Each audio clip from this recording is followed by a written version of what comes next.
سلام تعنا هبل ليز خبركم تملكتنا كميت غنيو ساعتنا أخيلو بيت كريستيان ملسلو مرحا قبرنا جمير قال أبني لما عنتي بيت كريستيان ملسلو مرحا قبرنا ياو كم تزفلت سنة عسر تخلته عمتاوي كبر بعال ناي قدوس ميكائيل أخبيرنا نيرنا نزم العلب بمقبار الدما بزعبة ملا أخت استملكته نحطتاتنا ملسنا حابونا مسانا تاني حيت زقورو كبر ممهرنا ليك أليك أونت ممهر إزرا قبرت صادق يوم زخون ناي قدوسات متصحفت ممهر يوم مالتيو سخاتكم دما تي مرحا قبرنا نختكاتولو بزن عدنكو نفتي زسعب حطتاتي زوسدكم كبر ممهرنا ساعتكم من جزيكم من مسوات غيركم أبزي أب ستوديونا ترخيكم حطتاتنا ملسنا مهاب فقادن يخونكم سلازم متصاخم أزي مسكن قعد حن متصاخم أنا وين أبزي استوديو تصوي نخمس تعدل زي سلسته هاوني بفترة سم يمسكن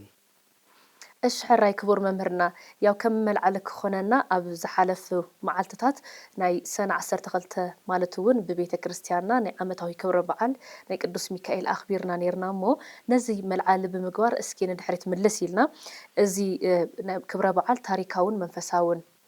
تاريك ويدما مبقسيو انتا يمثل زبل نرأمون افتز غطزل كنكيدنا ناي قدوس ميكائيل بعال سنة عسر تغلت نغبر له مخنياتو بعال شموتيو سلطان زتهاولو ناي ملائكت هلاق أخوينو حلاف أخوينو زتشومولو عبي بعاليو ناي قدوس ميكائيل بعال عالم بملؤ أرثوذكس زخون بأتاق علي زخبرو بعاليو قدم تختل اللو خمي نسو تماريزو بزبل زرزر بزبالة مصحف أكسيماروس ون بدن بيزو تنتنو نكاب مصحف بوليات جميرون ناي قدوس ميكائيل إرداتا وين دمو حجازنت ندكامات سبات كما يحجزونكم زنبرة طلق بزبالة أم مصحف قدوس وشتي الله نجرجن ناي قدوس ميكائيل بعال ناي ملائكت هالقا نقوقون مخنيات زخون له دغمو بتي كففل ناي ديابولوس ودقتيو ناي بناي ديابولوس ودقتيو قدوس ميكائيل سلطانو حيزو عرغاغيو مس ملائكو مس قدوس جبريل كوينوم قدوس جبريل نقوم ببهلاوين اسكنلكو لاملاكنا شبر مستفطره مكففال مستفطره اني افطاريلو تملائكت بالعل زنبره ديابولوس يو نجر بزي سرعلو ابزمصلو مكففال تعويت ابزمصلو ساعات ديابولوس قدوس ميكائيل بتعجستي قدوس جبريل ون بتعجستي يخون دا امبر واحدو امو ملائكو قدوس جبريل نخلهم نقوم ببهلاوين يلو صط مسبلهم بتعجستي كتاتل نيرو نمنت حلقه خوينو تامني بلጽ زبل تحتون كل علي خيل قدوس ميكائيل رهرهيو تعجستني ايو إلنا ببزح مصحفت نرخو منا ناي قدوس ميكائيل ناي قدوس جبريل دمو تهلو قطع تملأ بتلي جتاكين مدهنتاكين إياس كريستوس أم مسكال تسقيلو ندهلو خزبتو قالوا له انتلو ريو تناديدو اسكام معزها تعقسهم يلو سيفو ورويرو ناي بيت مقدس مغارجا سنتيو تسيفو ناي قدوس جبريل ناب مريم سنتيو اتيو قدوس ميكائيل ግን እዚ ክገብር ይረአን እግዚአብሔር ያው አሎ እንግዲህ ፍጡር ስለሆነ ከናደድ ክብለ ይራአያን حلقة زخون حدا ملأك يكون سببون يكون تكستني هذه روح يوا يقرب حالي مخاني يجزي أبيهر بتناي ديابول السلطان أميت وماتيو ناي ملائكة بمول حلاف مني قدوس ميكائيل هذه سبب بلالز يقيل إن قدوس جبريل تهوك على جدان الله سرعة الله حق الله كل نجار الله نديابول سبون تهوي وزن بر حدا جين تقمطنا لبوتا ويت ملائكة تقمط لبوتا تزي فليطوم ودقت الله ديابولس مسراويتو بزي مفلاط ودي قيو ملائكو قدوس ميكائيل دغمو بتعغستنا بتتوهاوت تطباب تطقيمو نابزا بعل زيا ناي ملائكت حلقه نخون بقعي مالتي سلازي نحنا نخبر لهم انت 300 مانو 300 18 ليقاون تون زحلفه سنه خخبر وانا زخونو نساتم من كل حق بيت كريستيان نخنا خبر منفس قدوس قاليص لهم ናይ ቅዱስ ሚካኤል በዓል እውን ክነኽብር ናይ ካልኦት መላእክትታት እውን ክነኽብር ስርዓት ዝሰርዑ 318 ሊቃውንቲ እዮም እሞ በዚ መሰረት በዓል ብደንቢ ደሚቑ ይኽበር ናይ ቅዱስ ሚካኤል በዓል ተሾመሉ በዓል እዩ ሰነ 12 ማለት እዩ ሕራይሺ ክቡር መምህርና ምዚ ኣተሓሒዝና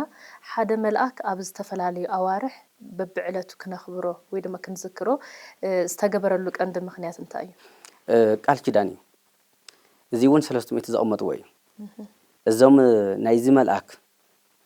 ዝተውሃቦ ስልጣን ወይ ደሞ ዘለዎ ሓላፍነት ብቃል ኪዳኑ ንኽሕግዘና ኢና ነኽብሮ በዓል እውን ንኸይርሳዕ እዩ ሕዚ ነርና ሰነ ክነኽብር ተለና ብዙሕ ሰብ ግራ ይኣትዎ ኣይኮነን ሕዚ ንኣብነት ገና ዝበሃል ኣሎ ነይሩ ስለ ዝመፅእ ብዙሕ ሰብ ይዋቕዖ እንደገና ደሞ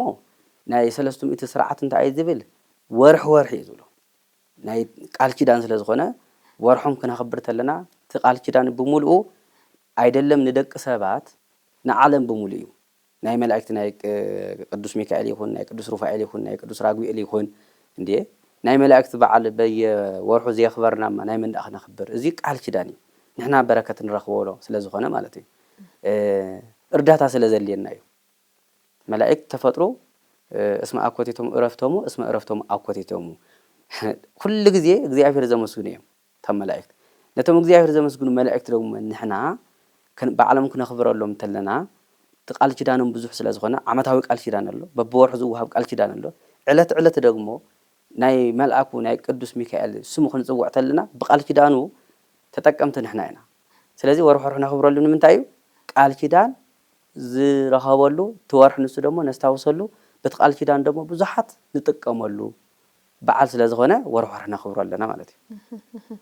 ምዝ ሓሳብ ኣተሓሒዝና መላእኽቲ ረቀቕቲ መናፍስቲ ከም ዝኾነ ይንገር እሞ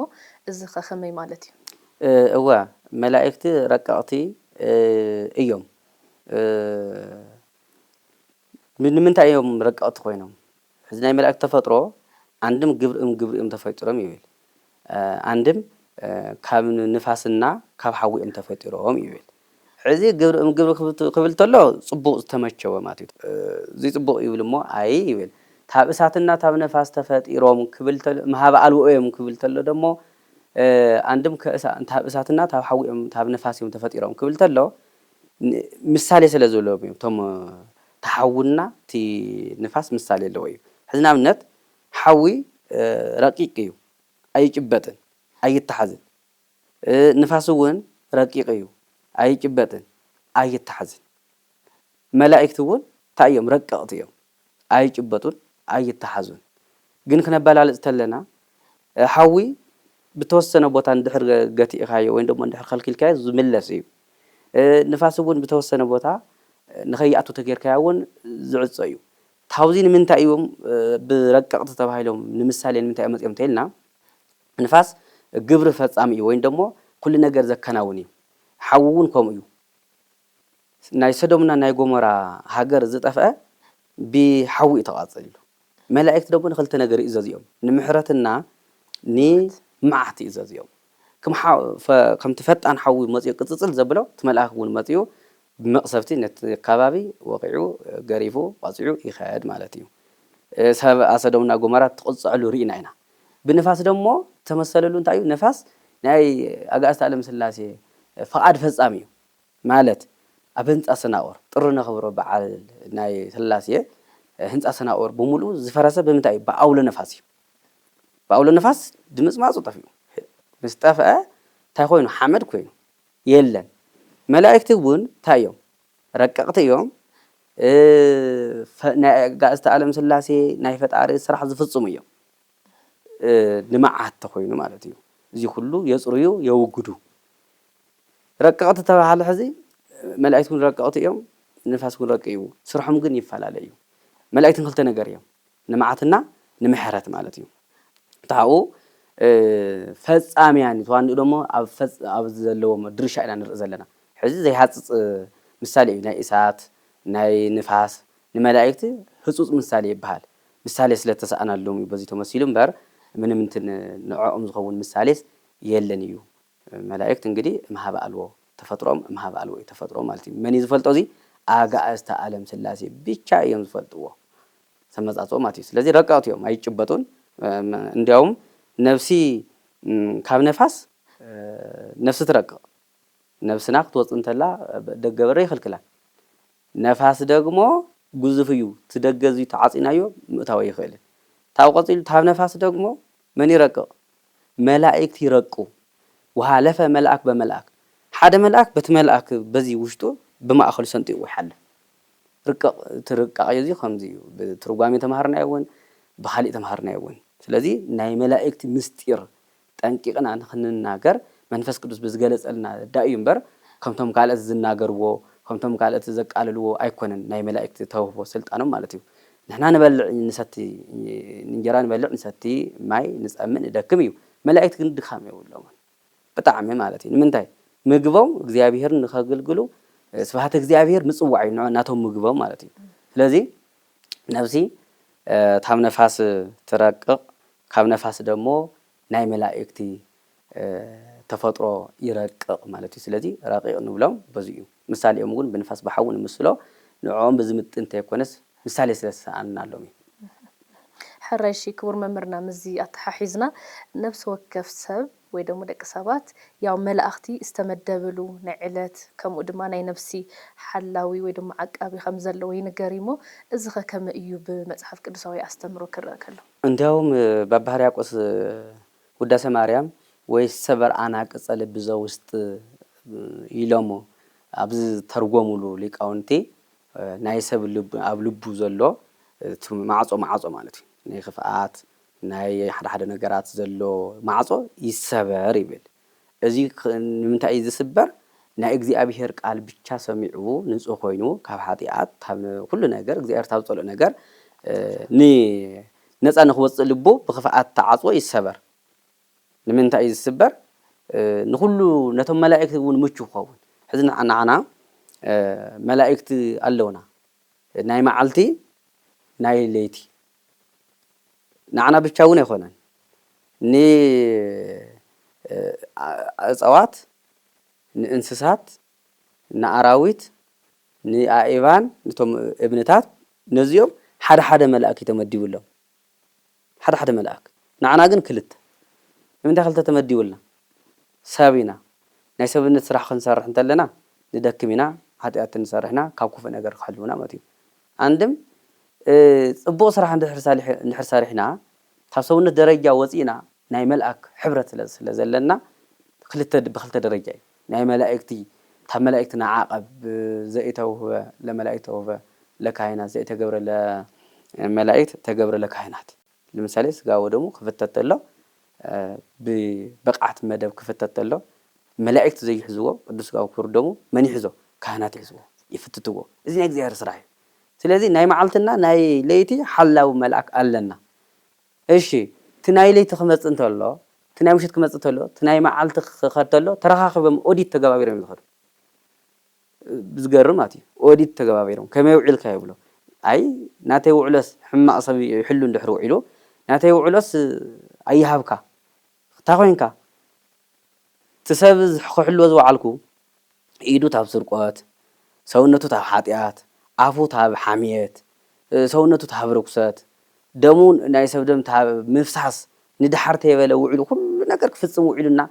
በዚ ብጣዕሚ ተበሳጭ ኣለኹ ኸይድ ድማ ክትረኽቦ ኢኻ ኣነ እውን ብኡ ክጭነቕና ክሓምም ውዒለ እስኻ እውን ኸይድ ክትረኽቦ ኢኻ ይብሎ እንዳሓዘነ ይመጽእ 40 ክንዲ ርሒቑ እዩ ዝጥብቆ 40 እመት ርሒቑ ይጥብቆ ማለት እዩ ጽቡቕ ሰብ ግን እንድሕር ረኺቡ እቲ ናይ ለይቲ እውን ክኸምኡ እዩ ንመዓልቲ ለይቲ ክሕልዎ ዝሓደርኩ ሰብ ተዋሃበኒ ክጽሊ ክጽቡቕ ነገር ክሓስብ ናይ ጽድቂ ስራሕ ንኸሰርሕ ሌሊቱ ብምሉእ ብጽድቂ ሓዲሩ ብኣገልግሎት ብጸሎት ብተፈላለየ ክኸውን ይኽእል ሓዲሩ ተቐደሰ ሰብ ክሕሉ ሓዲረ ኺድ እስኻ እውን ትረኽቦ ኢኻ ዕድለኛ ኢኻ ይብሎ ካልእ አንድምታ እኒኦ ቅፅዓት እኒኦ ታኡ ትሕማቕ ሰብ ክሕሉ ዝወዓለ መልአክ ናቱ ድርሻ እንድዩ ንዕኡ ቀቲልካስ እንታይ ኣለዎ እንስሳት ክሕሉ ዘይትገብረኒ ንዕኡ ቀቲልካ ንዕኡ ኣሰናቢትካ ንዕኡ ታ ክሕሉ ከፍትታት ወይ ኣራዊት ክሕሉ ግበረኒ እንዳበለ ናብ ኣቤቱታ ይቐርብ ናብ ኣጋእዝቲ ዓለም ስላሴ ማለት እዩ ጽቡቕ ሰብ ግን ክሕሉ እንድሕር ውዒሉ ማለት እዩ ወይም ክሕሉ እንድሕር ሓዲሩ እዚ ሞይት ወይም ደሞ ብነፍስ መቸስ ሞት ዋላ ይሃሉ እንግዲህ ጻድቕ ብነፍስ ይመውትን ኃጢአተኛ ሰብ ብነፍስ ዝመውት እሞ እዚ ሰብ እዚ ዕድሚኡ ምስ ኣኸለ ነብሱ ምስ ዓረፈት ንዕኡ እዚ ብዝሓለኹሉ ግዜና ብዝሓለኹሉ ሰዓት እንታይ ኮን ክትሕልወኒ ትኸውን በይዛኻ ዕድመ ብዕድመ እንዳሃበለይ እንዳበለ ደሞ ይጽልየሉ እዚ መልአክ እዚ ካብ ክፉእ ነገር ንኽሕልወና እዩ እዚ ናይ እመቤታችን መልአከ ብስራቷ መልአከ ዕቋቤዋ ቅዱስ ሚካኤል መልአከ ብስራቷ ቅዱስ ገብርኤል እዩ ጠባቂኣ ደሞ ናይ መዓልቲ ዝነበረ ቅዱስ ሚካኤል እዩ ዝሕልዋ ዝመርሓ ዝንከባኸባ ዝነበረ እቲ ቅዱስ ፋኑኤል ያው ናይ ምግቢ እዩ ድርሻ ኣለዎ ኩሉና ወለውና ማለት እዩ ስለ ዘለውና እሞ ሕዚ እንታይ ይኹን ዓለም ብዝኾነ ብዝዛረቦ ኣይኮነን ንሕና ዓለም እንተይኮነ ዓለም ዝፈጠረ እግዚኣብሔር ብዝሃበና ምስጢር ብዝገለጸልና ምስጢር እዩ ሓደ ሰብ ጥያቄ ክህልዕ ይኽእል እዩ እና መልአክ ናይ መዓልቲ መልአክ ናይ ለይቲ መልአክ እንድሕር ተዋሂቡና ቅዱስ ሚካኤል ታህገብረለ ይብል ቅዱስ ገብርኤል ታህገብረለ ይብል ዘይ ስራሕና እንታይ ከም ዝገብር ዘሎማ ዓለም በሙሉ ይምስክረሉ ማለት እዩ ስለዚ ሰብ በተተዋሃቦ ምስጢር ክመላለስና ክጥይቅ ተሎ ይጽቡቕ ክብል እምበር መላእክት እወ ሓለው ተለውና እዮም ማለት እዩ እሺ ሕራይ ክቡር መምህርና ያው ምዚ ኣተሓሒዝና ናይ መላእክቲ ልመና ወይ ደሞ ምምላድ ከመ እዩ ዝብል ከመይ ንሪኦ ብጣዕሚ ጽቡቕ ኣማላጅ ቅዱስ ሚካኤል ከማልድ እንተሎ ብብዙሕ ዘጻአት 14 ኣሎ በአጠቃላይ እስራኤላውያን ዝምርሑ ዝነበሩ ብቅዱስ ሚካኤል ልመና እንዲ 70 ዘመን ካብ ሃገሮም ወሪዶም ኣብ ስደት ፋርስና ባቢሎን ክቕመጡ እንተለው መሃሮም እግዚኦ መሃሮም ወተሳሃሎም እንዳበለ ይጽልየሎም ነይሩ እቲ መልአክ ቅዱስ ሚካኤል ማለት እዩ 12 መሃሮም እግዚኦ ወተሳሃሎም ሕድሕድ ፊደላ 12 እያ ትመልእ መሃሮም ይቕረበሎም ናብ ሃገሮም መልሶም እንዳበለ ይጽልየሎም ስለ ዝነበረ እንዲያውም ታፍቲ ችግር ታፍቲ ዝነበረ ኩሉ ነገር ታብ ቀደመት ሒዙውን ካብ ባሕር ከፊሉውን ንኸሻግሮም ኣብ ፊት ንፊት ዝኸድ ዝነበረ ትመልአክ ቅዱስ ሚካኤል እዩ ስለዚ ኣማላዲ ወይ ደሞ ወሓስ ጠበቃ ምዃን ብመላእክቲ ዓብይ ድርሻ ኣለዎም ንምሳሌ ዳንኤል ናብ ጉድጓድ ክድብረ ተሎ በትንቢተ ዳንኤል ምዕራፍ 6:22 ፈነወ መልአኮ አድሃነኒ መልአኩ ሊኢኹ ታፍቲ ጉድጓድ ሓደ ታፍቶም ኣናብስተ ኣፍ ሓሊኒ ኢሉ ይኸው ተም ተገብረሎም ሰባት ይመስክረሎም ማለት እዩ ብጣዕሚ እዮም ዘማልዱ ማለት እዩ ብጣዕሚ እዮም ዝንከባኸቡና ፈነወ መልአኮ አድሃነኒ ምሳሌ ኦሪት ዘፍጥረት 19 ላይ ዘሎስ ሎጥ ምስ ደቁ ካብ መዓት ዘውፅዎ መላእክቲ ድኾኑ እዮም ብኣምሳለ እደው ብሰብ መሲሎም እንታይ ትገብር ኣለኻ እንዲያውም መቕሰፍቲ ተይመፀ ውፃእ ቤተሰብካ እውን ተሃልዮም ሒዝካ ውፃእ ኢሎም ብግዲ ታፍቲ ናይ ሓጢኣት ቦታ ሒዞም ክወፁ ተለው ክሪኢና ምምላድ እንዲዚ ብምንታይ ናይ መላእክቲ እግዚኣብሔር ስራሕ እኮ ብጣዕሚ ዝገርም እዩ ዘይፍሎ ኢና ማለት እዩ ሓጢኣት ክንሰርሕ እንተለና ብቻ እዮም ሪሕቆም ዝጥብቑና ወይ ደሞ እንዳሓዘኑ ዝጥብቑና ስለዚ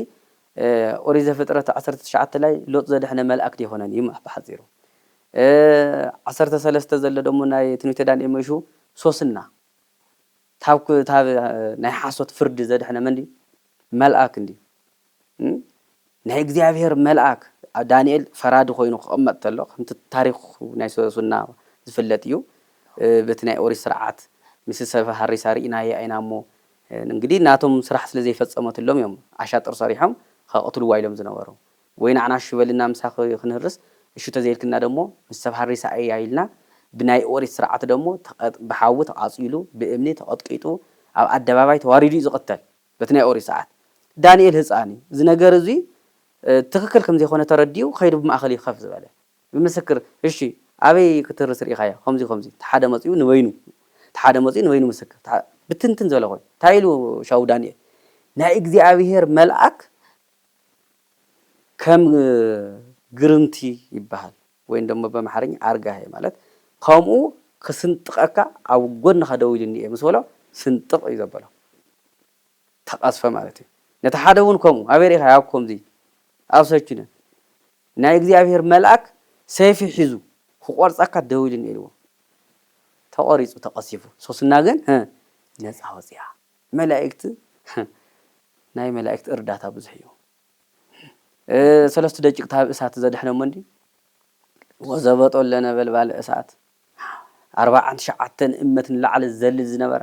መልአኩ ቅዱስ ገብርኤል ወሪዱ ባሕሪኹ እንዲ ዝነበረ ሓወጥ ፊኡ ሰለስተ ደቂቅ ንሴበሎ እግዚአብሔር ስብሐት ዘተሰብሐ ማነው ስብሐት ለአብ ወልድ ወመንፈስ ቅዱስ ይቅርታ ስብሐት ለአብ ወልድ ወመንፈስ ቅዱስ እንዳበሉ እግዚአብሔር ይባርክዎ ኩሉ ግብረ እግዚእ ለእግዚአብሔር ንእግዚአብሔር ሰማይና ምድሪ ሁሉ ፍጥረት በሙሉ ከመስግኖ ይግባእ እንዳብሉ ክጽልዩ ዝሓደሩ ብናይ መን እርዳታ እዩ ብናይ ቅዱስ ገብርኤል እርዳታ እዩ መላእክት ማለት እዩ ስለዚ እስራኤል እውን እንዲያው ሊቁ ቅዱስ ያሬድ ንእስራኤል ዝመርሖም ሚካኤል ፊት ንፊት እንዳኸደ መርሆ መዓልተ በደመና ብመዓልቲ ብለይቲ ብብርሃነ እሳት ብመዓልቲ ደግሞ ብደመና ብሸዓተ ደመና ይመርሖም ነይሩ ኢሉ መን መልአኩ ቅዱስ ሚካኤል ፈነው መልአኩ አድሃኖሙ መልአኩ ሊኢሁ አድሕንዎ ትመልአክ ደግሞ ተቀይስዎ ቅዱስ ሚካኤል እንዳበለ ቅዱስ ሚካኤል ብኻተማ ብበረኻ እንዳሃለወስ ብትናይ ሚካኤል መሪሕነት ከተማ ይመስል ነይሩ እዩ ዝብሎ ትደመና ተረብሪቡ ብለይቲ ብመዓልቲ እስራኤል ተኸቢቦም ክመፁ ተለው ብኸተማ ውሽጢ እዩ ዝብሎ ብኸተማ ውሽጢ በቲ ምድረ በዳስ ብኸተማ ውሽጢ ኢልዎ ናይ መላእክቲ ጥበቃ ስለ ዝነበረ እንደገና ከይጠሚ ደግሞ መና እንዳውረደ ዝምግቦም ዝነበረ መን እዩ ቅዱስ ሚካኤል ምምላድ ይኾነን እዚ ምርዳእ ይኾነን እዚ ክንደይ ሰባት ክድሕኑ ታብ መቕሰፍቲ ዝረአናሉ ብናይ ቅዱስ ሚካኤል ብናይ ቅዱስ ገብርኤል ቀፂልና ደግሞ ኣብ ትንቢተ ዳንኤል ዘሎ ኣከባቢ ኣብ 20 ክንርኢ ተለና ንዳንኤል ዝሕግዞ ዝነበረ ተሰወረ ምስጢር ዝትርጉመሉ ዝነበረ መንዲ ቅዱስ ገብርኤል ኮይ ቅዱስ ሚካኤል ቅዱስ ገብርኤል ቅዱስ ሚካኤል ብዘለዎ ቅዱስ ገብርኤል ኣይፍለን ቅዱስ ገብርኤል ብዘለዎ ደግሞ መሹ ቅዱስ ሚካኤል ኣይፍለን ስለዚ የማልዱና እዮም ወሓስ ጠበቃ ይኾኑና እዮም ሚካኤል ይስእል ለሰብ ተግባረ ለእንስሳ ሳዕር ቅዱስ ያሬድ በድጎ ሚካኤልስ ይልምን እዩ ንሰብ ስራሕ ነተን እንስሳት ደግሞ ማይ ወቂዑ ሳዕሪ ኣራዊት ብምሉኦም ብምድረ በዳ ዘለው ሳዕሪ ዝምገቡ ሳዕሪ ማይ ስለ ዝወቀ ሓመድ ልሒሶም ዝምገበለው ንፍጥረታት ብምሉኡስ ቅዱስ ሚካኤል ይልምን እዩ ሩህሩህ እዩ መልአከ ምክሩ ይብሎ ቅዱስ ሚካኤል መልአከ ምክሩ ማለት ምን ማለት እዩ ናይ እግዚአብሔር ፈቃድ ዝፈጽም ማለት እዩ ስለዚ ናይ ቅዱስ ሚካኤል ናይ ቅዱስ ገብርኤል ናይ ቅዱስ ሩፋኤል እውን ኣወሎ ከመይ ገይሩ ሩፋኤል ሰለስተ መዓልቲ ጳጉሜን ነኽበሮ ምምላድ ተይኮነስ ሓዳር እውን ንኽንፍጽም ዝሕግዙና እንስሳት እዮም ሓዳርና ንኽንባራ ኣጋንንት መናፍስ ርኩሳን ካብ ቤትና ታብ ንብሮና ሁሉ እንዳባረሩ ዝሰዱ መላእክት እዮም ኣፎምያስ ሰነ መዓልቲ ነኽብሮ ንምንታይ ዲ ኣፎምያ ድሕሪ ሰብኣይ ተእትወት ናይ ቅዱስ ሚካኤል በዓል ንኸይተሐጉል ዝክር ንኽትዝክር ሓደራ ኢልዋ ክመውት ተሎ በዓል ቤታ ዝክር እንዳዘከረት ክንዲ በዓል ገዛይ ናይ ቅዱስ ሚካኤል ስእሊ ኣድህኖ ኢላ መሪፅ ኣብ ገዛ ኣቕሚጣ ናብኡ እንዳጸለየት ብዝነበረትሉ ሰዓት ሰይጣን ተናዲዱ መፅኡ ክፍትና እንተሎ ፈተና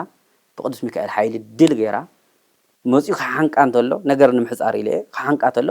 መፅኡ ብሰይፉ ክቆፅዖ ክድብድቦ እንተሎ ንኣፎምያ ድሒኑ ንዕኡ ረጊፁ ክቀስፎ እንተሎ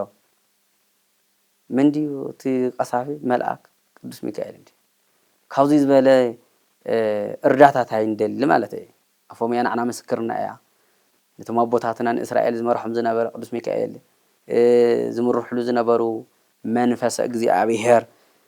ብእግዚአብሔር ሓይሊ ብቅዱስ ሚካኤል ተራዳኢነት ተመሪሖም መፅኦም ሃገሮም ኣትዮም እዮም ብሓፂሩ ስለዚ እወ ቅዱስ ሚካኤል ቅዱስ ገብርኤል ቅዱስ ሩፋኤል ብምልኦም እልፍ ኣእላፋት መላእክት ካብ ኣጋንንትና ካብ ዲያብሎስ ነገድ ውጪ ንዓና መላእክት ረዳትና እዮም ማለት እዩ ሃገር እውን ይሕልው እዮም ሕራይሽ ምዚ ኣተሓሒዝና ኣብ ዘመንና ንዓና ወይ ድማ ንደቂ ሰባት መላእክቲ ከመይ እዮም ዝልሙንልና ዘማልዱልና ዝብል ሓሳብ ከመይ ንሪኦ ብጣዕሚ ጽቡቕ تفت عن توزر زرنايو بوسلز تقالل تفت عن توزر زرنايو سلا أدهنو حيزنا نحنا قال شداني زي بنجرنا تاب نجرنا بلا عادي خيخون تكونس ياو إذا قال شداني زي كل جزء زوجها كل جزء زفسسيو عامي ما يوقع يمو لنزبن ما يدلي إننا يبهذا إذا قال شداني زي نعنا إلت يدلي لنا إلت نعنا دم بزردنا أطر نعوم أجاي تمر لهم سلازي نايك الدوس ميكائيل أقل انت خوينا أنا تزي خوينا ونا يرد إنه ماله تكونا جن بفولي فقري كم زهنا أفهم يا صويعته تلويل مزي زدحنا مالتيو خمس قدوس ميكائيل نباهيران نايموت دبدابي حيزون داخدن دحلوه سراويتو الفاعلافات ملائكه اختيلو بير كذا حسكاي انت اييلو اي كيتر تباهيل ايه قد يلن ولا يتهابني سيكا اندالو غلص ايلو افيلو نايموت دبدابي ناب هيوت قيرالو رينا انا سلازي الات ناي ملائكت مليا وين دمو ناي ملائكت املادنت وحس طبقه يدلينا ايو الات كمز قربنايو مالتي كمز لمنايو مالتي كم نصحنانا يمصو يوم يدحننا يعني بذكر خوني خيل بمصوات خوني خيل بتفلالي خوني خيل እዚሁ ክንገብርተለና ደሞ እዞም መላእክት እዚኦም ናይ ጸጋ መላእክት እዮም ናይ ባህሪ አይሆን ንዖም ነቅርቦ አገልግሎት በአጠቃላይ በቃል ኪዳን ዝረኸብዎ በተመሪጾም ዝረኸብዎ ሀብተለሞ ተሀብት ደሞ ናዓናውን እሽተ ሕና ኃጢአተኛታትና ቅዱስ ሚካኤል ሐልወና ኢልና ክንወጽተለና ይሕልወና ማለት እዩ ስለዚህ እለት ናቶም ሓላዋ ናቶም ልመና ይድልየና እሺ ሕራይ ምዚ ሓሳብ ዘይ ተሓሒዝና ሓደ ምእመናን ዘልዕሉ ሓሳባት ኣሎ በተለይ ደሞ ዝመርሃ ግብሪ ቤተክርስቲያን መልስሏ መርሃ ግብርና ስለዝኾነ ካብ ምእመናን ዝለዓል ሕቶታት ዝምለሰሉ እዩ ስለዚ ታይ ዝብል ሓሳብ ይልዕሉ በተደጋጋሚ ንሕና ብቐጥታና ብእግዚአብሔር ክንጽሊ ኣይንኽእል እንዲና ዝብል ወይ ደሞ ክንጽልና ኸኣልናስ ንምንታይ ምልጃ ስለምንታይ ያድልዩ ዝብል ሓሳብ ንምስትቅድም ኢልና ዝረኣናዮሞ እዚኣቶም ከመይና ክንርድኦም ንኽእል ሕጽር ዝበለ ምሳሌ ድሓን ሓደ ሕጽር ዝበለ ምሳሌ ንምሳሌ ንሕና ናይ እግዚአብሔር ፍጡራት ኢና ናይ እግዚአብሔር ፍጡራት ኮይና እንዳሃለና እኖ ንወዳ ንጓላ ንምንታይ ድሌት ሰው ኮይና ናይ ጋእዝት ዓለም ስላሴ ፍጡራት ኢና ሰው ኮይና ስለተወለድና ንምንታይ እንክብካቤ ድልየና ያው ህፃን ስለዝኾነ እንክብካቤ ስለዘድልያ እቶም መላእክት ደሞ ናዓና ንሕና እንታይና ንእግዚአብሔር ህፃውንቲ ኢና ረዲኸኒ ንሰርሖ ንብሎ ንናገሮ ኣይንፈልጥን መን ግን ሸይሙልና መላእክት ሸይሙልና ሕፅር ዝበለ መንገዲ ማለት ሓደ ንምሳሌ በረከቶም ይብፅሓና ብፁዕ ቅዱስ አቡነ ማትያስ ቀጥታ ታብ ዝዋዕልናዮ ውዕሎ መፂና ናብኦም ክንኣቱ ንኽእል ዶ እንታይ የድልየና ሰብ የድልየና ዘነጋገረልና የድልየና ናይ ሰዓት ቆፀሮ ዘትሕዘልና ሰብ የድልየና ማለት እዩ ንምንታይ እዚ ዘይንሓስብ እዚ ዝጥይቕ ሰብ እንታይ ዓይነት ሰብ እዩ ቀጥታ ኮይና ሓደ በዓል ስልጣን ክኣቱ ይኽእል ሰብ እንኳን ናብ ብፁዕ አባታችን እንኳን ናብ ጠቅላይ ሚኒስተር ክንኣቱ ተለና ኣይኮነን ዶ ሰብ የድልየናን ክንብል ማለት እዩ ባያንስ ንሕና ክንውለድ ተለና ገና ቅድሚ ምውላድና ወለድና ክተሓጻጸዩ እንተለው ሰብ እዮም ዝልኹ ቀጥታ ከይዶም ሰብ ስለ ዝኾነ ናተይ በዓል ቤትኻ ናተይ በዓልቲ ገዛኢኺ ክንብል ንኽእል ዶ ኣይንኽእል ናይ ሰማይና ናይ ምድሪ እዩ ስለዚ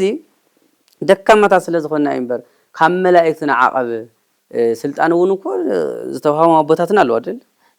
ምስ መላእክት ብሕብረት ክዝምሩ ከመስግኑ እኮ ርኢና ኢና 24 ካህናተ ሰማይ መንበረ ስሉስ ቅዱስ ከዓጡ እንተለው አባታችን አቡነ ተክለ ሃይማኖት ተመሲጦም ከይዶም መንበረ ስሉስ ዓጢኖም እንዲም ተመሊሶም እዚ መላእክት ሕብረት ዘግብረናና ዘየግብረና ዝፈላለየና እንታይ እዩ ብቕዓትና እዩ ዝፈላለዩ ብቕዓት ስለዚ የብልና እዩ ብቕዓት ዘለዎ ሰብማ እኮ ምስ መላእክት ሕብረት ኣለዎ ምስ መላእክት ይነጋገር ምስ መላእክት ይሓልም ምስ መላእክት ይወፅእ ይወርድ ምስ መላእክት ሓቢሩ ስራሕ ይሰርሕ መላእክት ይመርሕዎ ማለት እዩ ከም ሙሴ መልሱ እዩ ማለት እዩ ሕፅር ብዝበለ እሺ ሕራይ ክቡር መምህርና ቅድም ብዝተፈላለየ ኣጋጣሚ ልዕልና ነይርና ቅዱስ ሚካኤል መልአከ ምህረት ባለሟል ወይ ደሞ ረዳኢ ምንድባን ንብለሉ ኣጋጣሚታት ኣሎ እሞ እዚ ኣብ ቅድሚ ፈጣሪ ዘለዎ ናይ ጠባቅነት ወይ ደሞ ሓላውነት ተርኡ ድርሽኡ ከመይ እዩ ዝግለጽ ዝብል ተወሳኺ ሓሳብ ኣለና ዶ? ድርሽኡ ናይ ቅዱስ ሚካኤልማ ናይ መላእክቲ ሓለቃ እንዳሃለወ ኣፎምያ ንኽረድእ ርኢናዮ ኣነ ሓለቃ ኢሉ ካሊእ ኣዘዘ ፈጣን እዩ ርህሩህ ይቅር በሃል በቃ ርህሩህ ትፈልጥ ዶ ሕዚ ንኣብነት ካብ ሓደ ገዛ 12 ቆልዑ እንተሃልዮም 12 ቆልዑ ብምሉኦም ርህሩሃት ኣይኮኑን ካብቶም 12 ቆልዑ ግን ሓደ ርህሩህ ኣሎ እሱ እንዳጠመዮ ንንኡ ዝምግብ ቆልዓ ኣሎ ከምታ ኖ ንዓርሳ እንዳጠመየት ደቃ ትምግብ ንሱ ደግሞ ንዓርሱ እንዳጠመየ ዝቆልዓ ርህሩህ ስለ ዝኾነ ኩሎም ተቀራሚቶም ገዛ ከጥፍእዋ እንተለው ንሱ ብትዕግስቲ ንንኡ ብርህራሄ ብምስትውዓል ብጥበብ ይሕግዛ ማለት እዩ ስለዚ ናይ ቅዱስ ሚካኤል ይቅር በሃልነት ክርስቶስ ሰምራውን ናብ ሲኦል ክትወርድ ተላ ሓቢርዋ ዝወረደ እዩ ብሙሉእ አብዛኛው ክንሪኦ ተለና ናይ ይቅርታ ስራሕ ብሙሉእ ክንሪኦ ተለና ብቅዱስ ሚካኤል እንትን ዝበለ እዩ እዚ ንኣብነት የምስራች እመቤታችን ክትውለድ ቅድሚ ምውላዳ እውን ኣብሳሪ ኮይኑ ንሃና ንኢያቄም ዘብስሮም ዝነበረ እመቤታችን ኣብ ሊባኖስ ተራራ ንክትውለድ ታብ ጸሓፍቲ ታፍቶም ፈሪሳውያን ታፍቶም ኩፋኣት ታፍቶም ቆትልዋ ዝነበሩ ሰባት ኢደውፅኡ ናብ ሊባኖስ ዝመርሓ ዝነበረ ናይ ምስራች ቅዱስ ገብርኤል እዩ እንደገና ደግሞ ሄሮድስ ታብ ስደት ዘመን ብዝምለሱሉና ናብ ስደት ብዝኸድሉ ሰዓት ዝመርሖም ዝነግሮም ዝነበረ በአጠቃላይ ኣብሳሪ መልአክ ኣብሳሪ ተስፊት እዚኦም ብሙሉኦም ቶም ናይ ምስራች ብሙሉኦም ቅዱስ ገብርኤል ጎልዮም ክወፁና ክንገሩ ኢና ንሪኦ ስለዚ ናይ ቅዱስ ሚካኤል ድርሽኡ አብዛኛው እንታይ እዩ ናይ ምስራች ኣይኮንኩ ዝብል ዘለኹ ግን ድርሻኒ ቃል ኪዳንኒ ፈጣን ንይቅርታ ፈጣን ርህሩህ ሙሴ እውን ዝመርሖ ዝነበረ በአምሳለ መልባል ወነበልባል እመቤታችን ተገሊፃ ክሪኣ እንተሎ ዘመላኽቶና ዝረድኦ ዝነበረ ቅዱስ ሚካኤል እንተጨነቁት ብጣዕሚ ደራሽ እዩ ማለት እዩ ስለዚ እዚ ቃል ኪዳን ባለሟል ማለት ተኣዛዚ ማለት እዩ ተኣዛዚ ኣብ ኩሉ ዝርከብ ማለት እዩ ንዓይ ረዲኡ ንዓኽ ዘይረድአሉ ምክንያት የለን ኣብዚ ኮይኑ ቃል ኪዳኑ ብሙሉእ ስሙ ይፀዋዕ እምበር ዝረድእ መልአክ ማለት እዩ መልአከ ምህረት ንእንስሳ ንሰብ ንኣራዊት ንምድሪ ብሙሉእ ሰላም ፍቕሪ ክመፅእ ዝፅሊ ካልኦት እውን ይፅልዮም ግን ድርሻ ብኡ እዩ ጎሊሁ ንሪኦ ማለት እዩ ስለዚ እዚ ስለ ዝኾነ ደሞ ክንሕጎስ እዩ ዝግበአና ክንዝክሮ እዩ ዝግበአና በዓሉ ክነኽብር ተለና ደሞ ኣለዎ መንገዲ ንቅድሚት ሃልዩ ክንሪኦ ስለ ንኽእል ናይ ቅዱስ ሚካኤል ርህርህና እንግዲህ እንዲያው መማኽርቱ ርኢ ዝባል መማኽርቱ ክንብል ተለና እንታይ ማለት እዩ ናይ እግዚኣብሔር መማኽርቱ ክንብል ተለና እንታይ ማለት እዩ ተኣዛዚ ማለት እዩ ዲያብሎስ ኮ ይእዘዝን ኢሉ እዩ ዲያብሎስ ኣይእዘዝን ከማል ብዝብል ምክንያት እዩ ብኡ ምክንያት ዝኩሉ ዓለም ዝተራመሰ ዘሎ ትዕቢተኛ ኮይኑ ተረኺቡ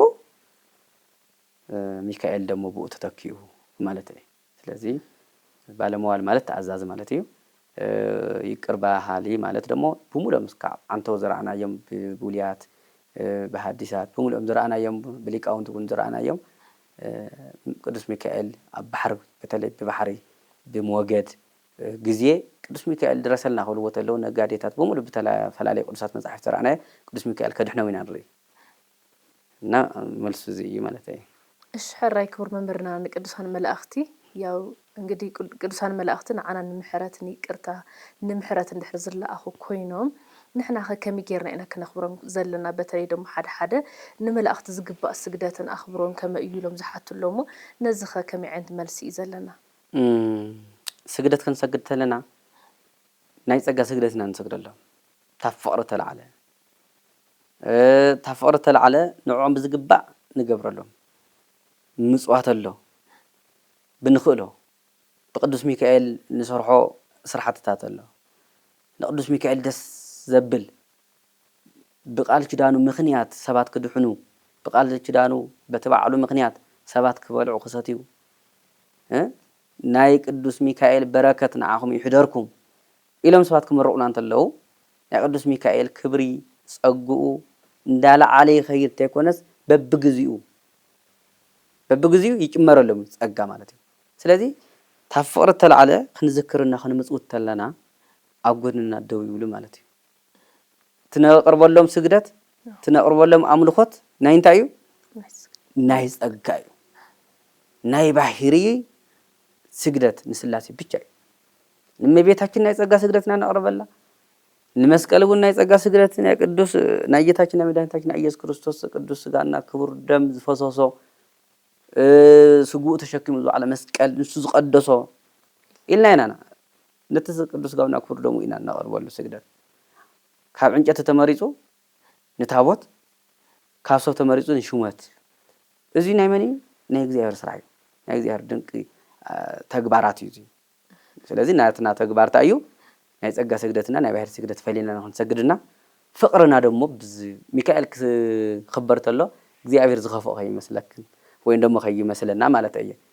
ብዝበለጸ ናይ እግዚአብሔር ባለመዋል ንሳቶም እዮም እግዚአብሔር ጎሊሁ ዝረአ ብቅዱሳኑ ጻድቃን ብቅዱሳኑ ሰማዕታት ብቶም ቅዱሳን መላእክት ዝኽበር እግዚአብሔር ክኽበር ቅዱሳን ክኽበር ተሎ እግዚአብሔር ዝኽበር ከምዚ ናይ ሰብ ምድራዊ ስልጣን ምድራዊ ዝና ኣይኮነን ማለት እዩ ሰብሰውኛ ሐሳብ ክንሐስብ እንተለና እመቤታችን ክትገልገል ተላ እግዚአብሔር ዝኸፈኦ ይኾነን መልአኩ ቅዱስ ሚካኤል ክኽበር ተሎ እግዚአብሔር ዝኸፈኦ ይኾነን ሰማዕታት ክኽበር ተለው እግዚአብሔር ዝኸፈኦ ይኾነን ናይ ድርሻ ናታቶም ንሳቶም ይፈልጥዎ ትድርሽኦም ማለት እዩ ስለዚህ ንሕና ናትና ስራሕ እንታይ እዩ ተኣዘዝቲ ምዃን ኣቦታትና በቲ ዝበልዎ 318 ሊቃውንቲ ብዘምህሩናና ብዝተገልጸሎም ምስጢርና ሃይማኖት ብፀኒዕና ክንከድ ብቻ እዩ ናትና ሓላፍነት ዘለና ማለት እዩ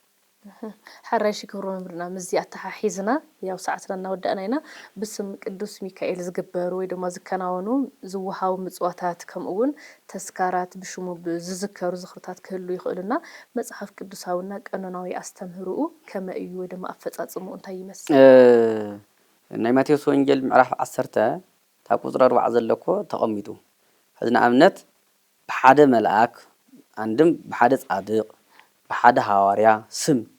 ዝምጽውት ዝዝክር ኣብቲ ንሱ ዘለዎ ቦታ ኣብቲ ንሱ ዝኣተዎ ጻድቕ እንተኮይኑ ኣብቲ ንሱ ዝኣተዎ ገነት ሰማዕት እንተኮይኑ እውን ኣብቲ ንሱ ዘለዎ ገነት ከኣቱ እዩ ደሉና መልአክ እንተኮይኑ ደሞ ናይ ብመልአክ ስም እውን እንተመጽዊቱ እንተዘኪሩ መልአክ ክኸውን ማለት ይኾነ ኣብቶም ቅዱሳን ኣቦታትና ዘለዎ ኣብ ናይ አብርሃም ኣብ ናይ ይስሐቅ ከኣቱ እዩ ስለ ቅዱስ ሚካኤል ክዝክር ተለ ደሞ ናብ ምሳሌ ጾሙ እዩ ሕዚ ጾሙ እዩ ቅዱስ ሚካኤል ናይ ቅዱስ ሚካኤል በዓል ስለ ዝፈትወና ስለ ዘኽብሮ ብዕራይ ሓሪድ ይኾንኩን ክዝክረሉ ክምጽውተሉ ቀኖና እውን ኣይፈቅድን ብምንታይ ክዝክሮ ናይ ቅዱስ ሚካኤል ብናይ ጾም ስርዓት ብምሉኦም ዘለዉ ቅዱሳን ጻድቃን ሰማዕታት ጾም ድሕር ኮይኑ ብናይ ጾም ንዝክረሎም ፍቅር ኣለና ግን ብዕራይ ስለዚ ሓረድና ናይ ቅዱስ ሚካኤል በዓል ኣኽበርና ማለት ኣይኮነን ግዚኡ ፈቂዱ ደሞ ብናይ ቤተ ክርስቲያን ቀኖና ስርዓት ኣብ ፍስኽ ውሽጢ እንድሕር ውዒል ደሞ ብዕራይ ስለዚ ሓረድና ደሞ ተፈለየ ነገር የለን ትኒ ፍጽመሎም ናይ ዝክር ንገብረሎም ተስካር ነውፀሎም ብቆነና ተዋሃበና ስርዓት ንፍጽሞ ገንዘብ ክኸውን ይኽእል ተፈላለየ እንስሳት ክኾና ይኽእላ ወርቂ ክኸውን ይኽእል ኣልማዝ ክኸውን ይኽእል እዚ በሙሉ እዚ ታብ ፍቅሪ ተላዕለ ክንምጽውት ተለና ብቤተ ክርስቲያን ሕጊ ብዝፈቅዶ ኢና ንምጽውት እምበር ኣብ ቅዱስ ሚካኤል ሰነ ኣብ ጾም ውሽጢ ናይ ቅዱስ ሚካኤል ምሳሌ ቁልቢ ገብርኤል ዘኽብሩ ሓደ ሰባት ታብ ፍቅሮም ተላዕለ ይኹን ካብ ኣስተምህሮ ስንፍና ይኸውን መነለኒ ታብ ዝብል ይኸውን ሓደ ግዜ ብዘይ ምፍላጥ ክኸውን ይኽእል ታህሳስ መዓልቲ ብዕራይ ሓሪዶም ዝበልዕሉ ሰዓት ሓደ ግዜ ርኤ ንምንታይ ኢለ ክጥይቆ ተለኹ ብዕራይ ሓሪዱ ሻው ዘበልዐ ቅዱስ ሚካኤል ቅዱስ ገብርኤል ስለ ዝፈትዎ እዩ እዚ ሰኣና ኣስተምህሮና እዩ እዚ ሰብ እዚ ምንም ዝፈልጦ ነገር የብሉን ብዕራይ እንተዘይ ሓሪደ ቅዱስ ገብርኤል ማነው ቅዱስ ገብርኤል ታኽብለኒ እዩ ቀየመኒ እዩ ካብ ዝብል ተላዕለ እዩ ብኻሊእ ወገን ክንሪኦ ተለና ደሞ ሰባት ንቢዝነስ ዝገርመኩም ማለት እዩ ሻው ብዙሕ ሰብ ስለ ዝርከብ ዕዳጋ ከውፅኡ ይኸዱ ሕጊ ይኾነን እና ተዋቅዕ ነገር ኣሎ ብቅዱስ ሲኖዶስ እውን ቢያንስ ተራእዩ ሕጊ ወፂሉ ስርዓት ወፂሉ ክኸውን ይኽእል ኢለ ዝኣምን እና ሓደ ሰባት ብዘይ ምፍላጦም ኣብ ጾም ውዒሉ እንዳሃለወ ናይ ቅዱስ ሚካኤል በዓል ኣብ ናይ ቅዱስ ገብርኤል በዓል ናይ ማንም በዓላት ቅዱሳን ውዒሉ እንዳሃለወ እዚ ክደፋፈሩ ንርኢና ግን ሰኣን ፍልጦም እዩ ማይ ዋላ ይኹን ቆሎ ዋላ ይኹን ኣብ ጾም ውሽጢ ትዝፈቅዶ ናይ ጾም ዝክር ዳይና ክንዝክር ዝግበአና እምበር ብስልጣንና ንገብሮ ነገርስ የለን ክብል ይደሊ መንፈሳዊ ስራሕ ብቤተክርስትያን ስርዓት ኣገልግሎትና ወይ ደሞ እዚ ምጽዋት ስጦታ ገለ መለኸውን ይኽእል ብናይ ቤተክርስትያን ቀኑና ውሽጢ ብዘሎ ስርዓት ክፍጸም ዝግባእ ክብል ይደሊ እሺ ሕራይ ክቡር መምህርና ናይ መወዳእታ ሓሳብ ክንልዕል ዝደለታ እዩ ምእመናን ነቲ ናይ በዓል ትርጉምና ሚስጥር ተረዲኦም ኣብ ዕለታዊ ተግባሮም ከምኡ እውን ኣብ ሂወቶም ከመይ ክትግብርዎ ከመይ ከኽብርዎ ይግባእ ዝብል ናይ መወዳእታ መልእኽትና ንግበር ምእመናን ብናይ ሰነ ቅዱስ ሚካኤል በዓል ተበጊስና ዳ ንናገር እምበር ብሙሉእ በአጠቃላይ ናይ በዓላት ዝምልከት እዩ ብሕዚ ምእመናን እንታይ እዩ ዝድሊ ዓመታዊ በዓል ክነኽብር ተለና ካብ ቂም ካብ ክፍኣት ካብ ስርቆት ካብ ኣድመኝነት ካባይ ሰብ ማንም ካባይ ብላዕሊ ማንም የለን ካብ ማለት ወፂና በዓል ክነኽብር ይግባአና እዚ እንተዘይኮይኑ ንኣፎምያ ኣብ እዋን ችግር ንባሂራን ንኣፎምያ ዝበፅሐሎም ቅዱስ ሚካኤል ክበፅሐልና ይኽእልን የዋሃት ክንከውን ኣለና ፍቕሪ ክነግስ ኣለዎ ሃይማኖትና ክጥንክር ወይም ብሃይማኖትና ጠንካራታት ክንከውን ኣለና ብተለምዶ ናይ ቅዱስ ሚካኤል በዓል ኢልና ከይድና ንምሰል ክንመላለስ የብልናን ቅዱሳን መላእክቲ ንሕና ብንጽህና ክንመጽእ እንተለና ካብ ኩሉ ነገር ርሒቕና ንጽህና ጠቢቕና ክንመጽእ እንተለና ኣይኮነን ዶ ናይ ኢለት እንጀራ ኣይኮነን ዶ በዚ ምድር ስለንበልዖ ስለንሰትዮ ስለንነብሮ ህይወት ክንጭነቕ ሰማያዊ ሃፍቲ እዩ ክሕስበና ዝግበአና ንሕና እንድሕር ብንጽህና በዓል ንኽብር እንድሕር ኮይና ዘትበልዎ ዘሰትዩ ማቴዎስ ወንጌል ምዕራፍ 6 ዘሎ በአጠቃላይ ስለትበልዕዎ ስለትሰትይዎ ስለትለብስዎ ኣይጭነቅኩም ብንጽህና ግን ናይ ባለመዋሎቼ ናይ ቅዱሳን ናይ ጻድቃን ናይ ሰማዕታት በረከት ንኽትረኽቡ ዓርስኩም ሓልው ኢና ተባሂልና እቀቡ ርእሰኩም ግብረ ሐዋርያት 10 ምዕራፍ 10 ዘሎ ዓርስኩም ጠብቁ ካብ ተፈላለየ ነገር እግዚኣብሔር ካብ ዝጸሎ ነቲ በዓል ዘይምጥን ስራሕ ካብ ምስራሕ ካብ ርኩሰትና ካብ ኩሉ ነገር ዓርስኩም ጠቢቅኩም ንዑ በዓል ኣኽብሩ ኣብ እዋን ሽግርኩም ሚካኤል ክበፅሐልኩም ኣብ እዋን ፀበባና ኣብ ጥሜት ኣብ ድርቂ ሰዓት ከምቲ ንእስራኤል ዝመገበ መልአክ ቅዱስ ሚካኤል ንስኻትኩም እውን ብቃል ኪዳኑ ተመገብትኦም ትኾኑ በረከት ትረኽቡ ትኾኑ ስለዚ በዓል ክነኽብር ተለና ብሙሉእ ስብስብ ኣቢለ ክዛረብ ተለኹ እንታይ እዩ ሰብ ማለት ንጹህ እዩ ቅዱስ እዩ ንሰብ ርኩስ ዘብሎ ስርሑ እዩ መላእክቲ ደግሞ ንጽህና ይፈትዉ እዮም ምስ ንጹህ ዝኾነ ሰብ ይውዕሉ በትሻው ሰዓት በረከት ሓፊስና ንኸይድ ማለት እዩ ንዓለም ዝኸውን ሰላም ሒዝና ንኸድ ማለት እዩ እዚ ግን ሰላም ዝመጽእ ትበረከት ዝመጽእ ትጸጋ ዝመጽእ ተሃብቲ ዝመጽእ ንሕና እንታይ ተኾይንና እዩ የዋሃት ኣገልገልቲ ኣቐደስቲ ጸወምቲ መጽወቲ ተኾይንና ንጸጋ ዝኣብና ንእግዚኣብሔር ዝረድእ መልአክ ቅዱስ ሚካኤል ወሪዱ ይረዳና ሓዳርና እውን ንሰሱና እውን ታሞት ዘድሕነ ቅዱስ ሚካኤል ንዓና እውን ታሞት የድሕነና ንሰለስቱ ደቂቕ እውን ታብ እቶን እሳት ታህሳስ 19 ነኽብሮ ሰለስቱ ደቂቕ ታብ ሓዊ ዘድሕኖም እንዲና ንብል ክሳቶም የዋሃት እዮም ብሃይማኖቶም ጽኑዓት ንዳንኤል እውን ታብ ኣፋ ኣናብስት ዘድሕነ ቅዱስ ሚካኤል እዩ እንታይ ስለ ዝኾነ ደግ የዋህ ንጹህ ፍርዲ ብትኽክል ዝፈርድ ንሰብ ዓርሱ ሕልዩ ምእንተ ሰብ እግዚአብሔር ከይቕየም ምእንተ ሰብ ዓርሱ ሕሊፉ ዝህብ እዞም ብቆሪት ብቅዱሳን መላእክት እርዳታ ዝድሓኑ ሰባት ብሙሉኦም ንሳቶም ድሒኖም እዮም እንዲያውም ብጸልማት ሰዓት ንሳቶም ድሒኖም ርኢና ይኾነ ሕዚ እኮ ናይ ምሕረት ዘመን ኮ እዩ ናይ ይቅርታ ዘመን ኮ እዩ ናይ ፍቕሪ ዘመን ኮ እዩ ንሕና ኢና እንዳኽረርናዮ እንዳኽፋእናዮ እምበር ቅዱሳን መላእክቲ በዓሎም ክነኽብር ተለናማ ጸጉኡ በረከትኡ ብዙሕ እዩ እዚ ንኾነልና ግን ንጽህና የድሊ ከምቲ ዓንቶ ዝበልክዎ ፍቕሪ የድሊ እዩ ብፍቕሪ ክንመላለስ ቅዱስ ሚካኤል ዝፈትዎ ስራሕ ሰሪሕና ንኽንርከብ እግዚኣብሔር ይፍቀደልና እዩ ዝብል حرشي كبر ممهرنا لك أهونت ممهر زرا قبرة صادق نيم مصحفت ممهر أبي تكسان مرسلا مرها قبرة ترخيكم نحطتاتنا مرس سلازهابكمنا بأين بتملكت تنشم أزي مسجن كبرتي هابلي أنا ون እግዚአብሔር ሃበለ ዘማሪት ሰላም በተፈላለየ ጊዜ በዚህ ተራኻኺብና እዚ ናይ እግዚአብሔር ቃል ንዓለም ድሕነት ዝኸውን ነቲ በዓል እውን ዝስማዕማዕ ነቲ ምንም ዘይፈልጥ መንእሰ ነቲ ምንም ዘይፈልጥ ብሓጢኣት ዝወደቐ ምናልባት መንገዲ ክኸውን እዩ ኢለ እየ ዝሓስብ ብጣዕሚ ስፍሕ ብዝበለ ግዜ ተጠቒምና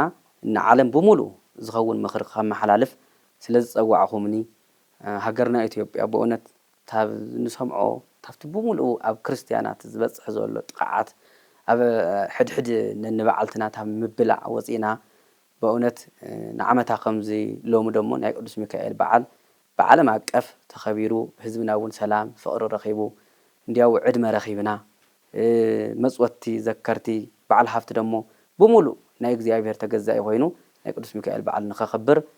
ብሽም እግዚኣብሔር ኣነ እውን የመስግን ማለት እዩ حواتنا بمولو زي زلون عدمة عنا هبلنا آمين آمين شكبر ممهرنا يغنيلنا زخبركم تملكتنا نيلو معنتي بيت كريستيان مرسلو مرها قبرنا كم تزفلت أب زحالف معلتات بزعبة سنة ميكائيل ويدما أب سنة 10 تخلته عمتاوينا قدوس ميكائيل كبره على خبيرنا نيرنا نزمل على بمقبار دما بزعبة ملأخت استملكته صانحيت غيرنا مالتيو كافت مرها قبر بزحوا مستمهاركم تسفى نقبر نحنا بزينا نسنابتكم أبز قصر سمون بخالي رأسي بتمساسال ساعات كنا راخبينا سلام اجزابير مسكولاتنا يخون لو